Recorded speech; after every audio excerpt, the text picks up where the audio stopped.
How does our wisdom flow help us live our full potential?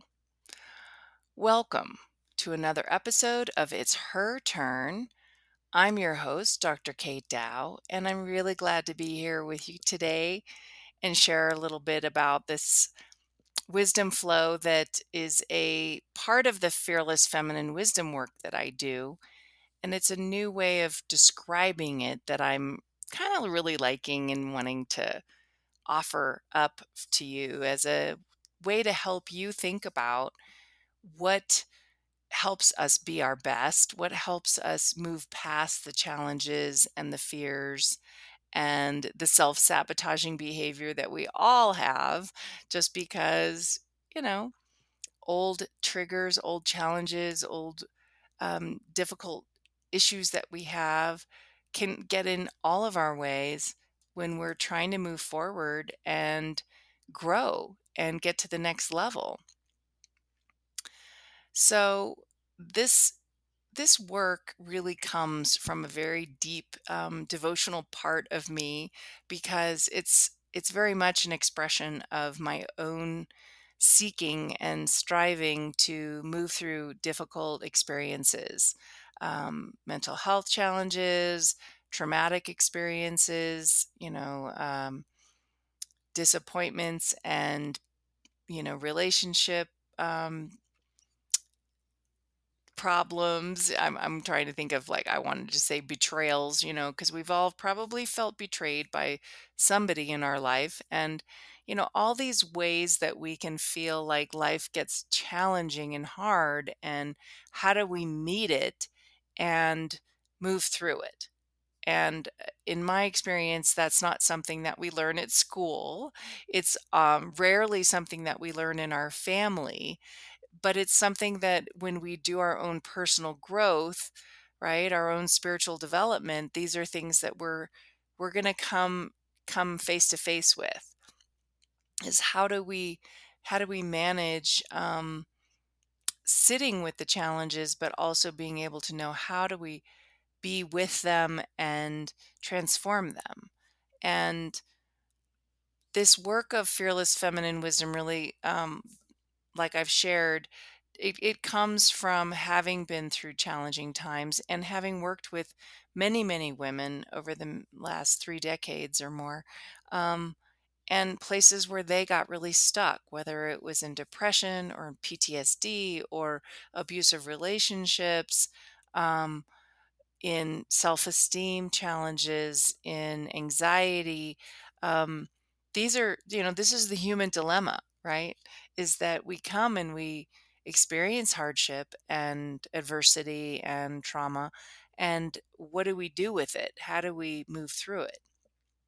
And today we're going to talk about understanding the role of this idea of embodiment and where that intersects our abilities to work with becoming more present, more embodied, more connected with different aspects of embodiment that help us be able to make subtle shifts in our energy, in our attention, in our awareness, in our level of presence, um, that help us impact how well our brain is functioning, how well our nervous system is being able to return back to a place of balance and optimal functioning, which supports our organs, right? How things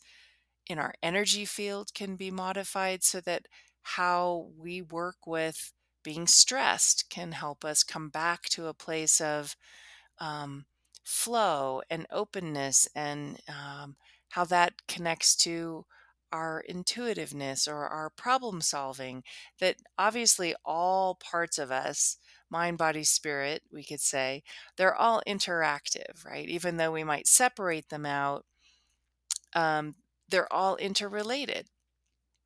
And further, this holistic experience of how we think, how we feel, how we behave, they're all interdependent, and they have very much to do with more and more we see in this in the research, but the research is just now validating what wisdom traditions and embodiment traditions of, say, yoga, meditation, somatic based work, body based psychology have known for a long time, that the experience of being more present and in our body awareness, in our emotional awareness, in our energetic awareness, these all together help us optimally function.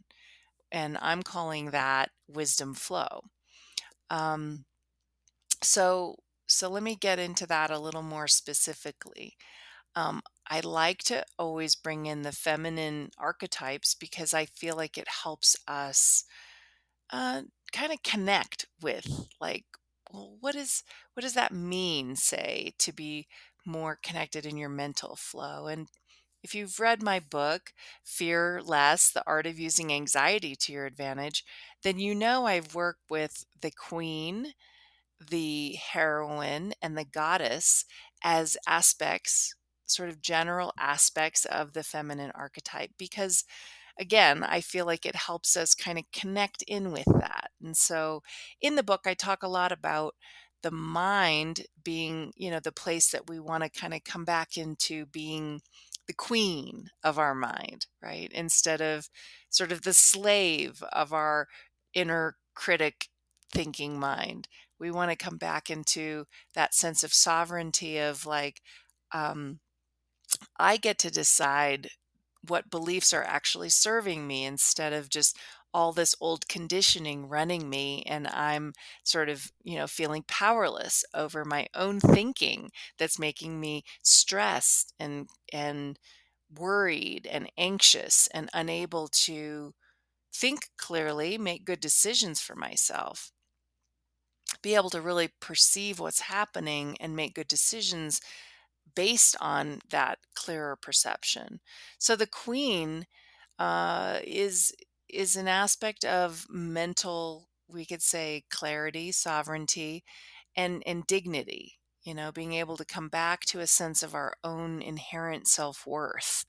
And as women, or at least in my experience for myself and the women I've worked with, connecting with our self-worth is it's its own journey we have of reconnecting with that, personally, because of maybe things we've experienced in our family or in relationships, but also collectively, because in the patriarchy, that feminine sense of worth has been devalued and degraded for many, many years. And so we sort of often have a struggle with holding on to that sense of self-worth. So the queen is very much about reclaiming that and connecting that. And at a level of this idea of wisdom flow, our negative beliefs and self-sabotaging behavior that happens from those, negative beliefs is what can get in our way of feeling able to more um, tap into that clear thinking and that clear sense of self, and having a sense of choice about, I'm not going to beat myself up today. I'm going to be able to work with catching that and not feeding into that, not attending to that, and really working with building that connection with the sense of self-worth. That's a big part of us feeling a what I call mental mastery flow.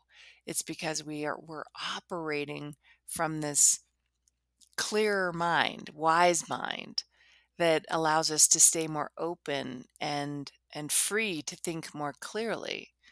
So that's an example of one of the ways that we will be working this idea of learning wisdom flow or experiencing it in this challenge that I'm going to be offering in August. It's a free advanced training, and I invite you to it if this, feels something helpful for you where you are right now. Um So I'll just tap into another example. With the heroine in the book Fearless, I reflect on that archetype as being a reflection of our body, right? The heroine is the part of us that's willing to do the work to stop suffering and feeling disconnected, disembodied, and sort of stuck in that sense of shame and blame and um, internalized um, negative experience of our bodies as women, and also the places that we don't connect in and do the work to heal those wounds, right? The old wounds that we have in there. So the heroine's sort of that fearless part of us who says, enough with the suffering, enough with the believing like we're not, good enough and we don't deserve to feel good about ourselves and our bodies. Let's do this work. Let's dig in. And so her aspect of say the wisdom flow, we might talk about the somatic energy flow that happens when we work with our intelligence of our body at an energy level. When we recognize how to work with, say, our breath and movement, and how we move that stress and tension and disembodiment by being more present. And I teach some simple ways. We have some fun with trying on different experiences of attention and breath and movement that help us recognize these simple ways we can get the flow moving in our bodies, and how this opens up our connection with our own intuition and our own creativity. And this is an aspect of energizing, and an aspect of that heroine being able to help us, that archetype helping us open to what's possible when we show up in our bodies and can feel connected, right? We can feel radiant, we can feel like available to that blissful, vital energy of being alive. And this is another aspect that I share and kind of take us through on day 2 with energizing. So I take us through 5 days of this to work with the different aspects of flow. And let's talk about the last one with the goddess, right? Because the goddess in the book Fearless is the aspect of our spiritual connection, right? Our recognition, depending on our own belief system, whether no matter what your spiritual background is, it's that recognition that we can believe in a power greater than us that we can connect to, whether we call it God or we call it the universe or we call it creator or great spirit or divine mother, that when we become more conscious of that divine connection, this is an ability, an opportunity to work with elevating that consciousness within us on a more day to day basis, and recognizing how this can shift our perspective of those day to day challenges. It helps us recognize this bigger picture of what's possible and how that creates a sense of divine flow. Trusting, right? Trusting life, trusting sort of that larger context of what life is unfolding for us versus, oh, here's this difficult thing now in my life, and then here's the next difficult thing. And then I can start to forget that maybe this is part of what's growing me, and I might start to feel like I'm just a victim of the situation because life just is this onslaught of challenges. And for me personally, um, this particular flow has been very helpful in helping me reset, right? we all can fall into that. Oh my gosh, I'm tired and this difficult thing's happening and I just want to give up, right? I just want to roll over and be like, ah, it's too much. And this is where this perspective and the goddess archetype, that connection with, oh, can I shift and relate from a place of divine flow? And how does that actually help me? It's not about pretending life isn't hard, but it's about recognizing that different perspectives and different contexts help me personally, as an example, to relate to those day to day challenges with a different consciousness. It doesn't mean I don't have to deal with them. I still have to deal with it, but how I deal with it, what resources I bring to the table when I consider a different way of looking at it, a different way of relating with it, and trusting that my own spiritual growth and development can support me in making the best of what's happening to continue to help grow me. And that those different flows help me step more and more into who I possibly might say really who I really am, right? And it's not that I'm not my personality, but that I also have this greater perspective or sense of soul, right? My soul path or my soul potential gets to be expressed when I'm able to expand and open and connect with these other parts of me. So this wisdom flow isn't just about oh do this little meditation so that you can feel like you're doing your spiritual practice. It's really about how do I recognize that the different consciousness across mind, body, spirit holistically actually helps propel me the best, taking the best foot forward, right? To keep moving forward and opening to, in a sense, flowing with life, flowing with my path, flowing with knowing that I'm doing the best I can. And some days that's going to be fantastic. And other days, it's going to be, what it is. It may be like, oh, well, I did my best that day, but it was a tough day. So it's not about this idea that if I'm spiritual or I'm living at a soul potential that suddenly I've crossed the finish line and I'm never challenged again. I just don't, that's not my experience. I've been on a spiritual journey since I was quite young. And to me, it's just gives us the opportunity to have some different resources and perspectives that help us through those challenging times. And that does help us continue to keep growing as opposed to, feeling, just too, like it's just too hard, which I've certainly felt that in my life a lot when I got pushed to the wall. And so this challenge that I'm going to be offering, it's a 5-day challenge in August. It's from the 2nd to the 6th. This is a free 5-day challenge. And I want to invite you if you're so moved because I really want to offer some actual experience of the fearless feminine wisdom.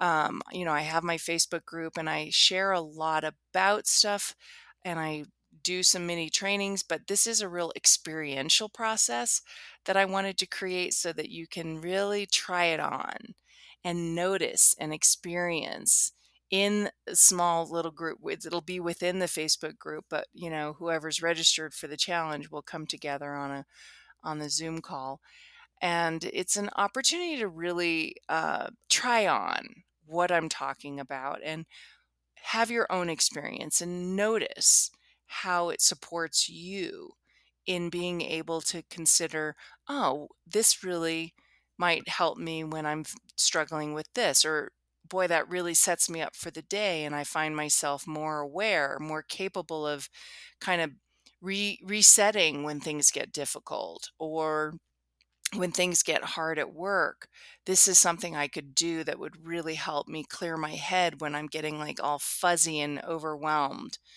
right? It's all about practices that then become part of our actual self care and daily um, well being rather than, oh, it's something I just do occasionally. The more we practice, say, for example, breath work is amazing, but as a one off, we may or may not get the full experience. As a daily practice, for example, if I do a particular breath and I do it every day for 30 days just to strengthen the muscles and the awareness and my body's connection to that impact of that breath work, I can be so powerfully shifted because I've now embraced it and integrated that breath work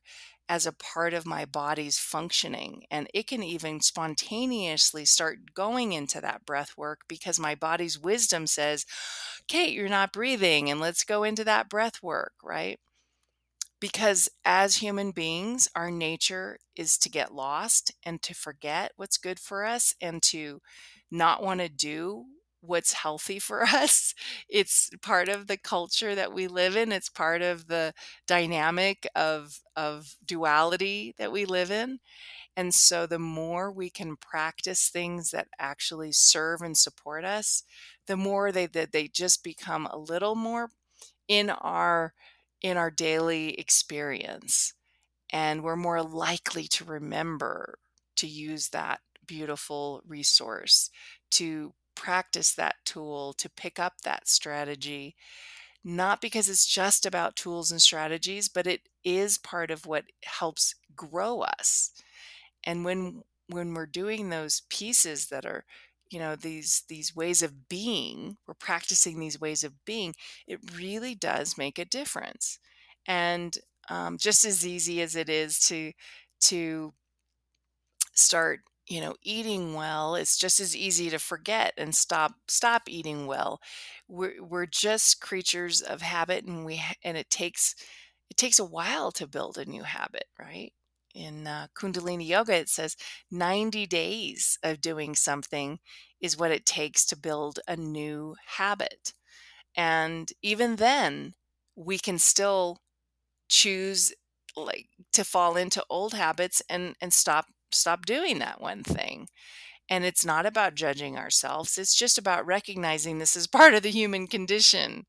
And so the more we do things that do actually build that sense of well-being and connection and flow in our being and help us feel more connected to who we really are and our potential, the more likely we are to recognize when we stop doing it, like, oh, that doesn't feel so good, like I felt a whole lot better when I did those morning practices, or when I did those decisions, those behaviors that help me in the evening, whatever it is, whatever those new habits were, we're like, oh, I kind of miss that. And that's my experience of that spiral, is that we continue to evolve, and the new choices, the new ways of showing up for ourselves take a little practice. And so what's possible is that we can come through tough times, and we can do the work with loving and healing our woundedness, and we can step further into what's possible when we show up and learn these ways of being more connected to ourselves, to what's present for us, and to what I'm calling our wisdom flow. So I hope you consider joining. You can check us out, check the challenge out at the link that'll be in the show notes. Um, this is going to be a wonderful opportunity, and you're welcome to share that link with other people that you think might be interested, because this is a really great opportunity to come in and have 5 days of advanced training of this wisdom flow and experience what that means and what it's like across these 5 different dimensions. So I'm very excited to share it with you. And meanwhile, whatever you're up to, I hope you're giving yourself permission to keep showing up for yourself, right? As I remind every episode, I like to remind you that this is really your turn to be finding your voice, owning your truth, and claiming your power in this life so that you can be your best for yourself and be showing up to help change things in the world just by being you, right? That's our opportunity. So thank you for joining me. This is it's really a gift to be able to be here and connect with you, and I hope that you're taking away some nuggets of wisdom that are feeling helpful for you today. And join me again and subscribe or give us a review. Please know that I'm here. And if you have any feedback for me, you can come on to my Facebook page, Dr. Kate Dow, and I'd love to hear from you about any questions or ideas you have about what I'm sharing, what you might be interested in hearing more about. All right. Well, thanks for joining me and take good care. And I'll see you on the next episode of It's Her Turn.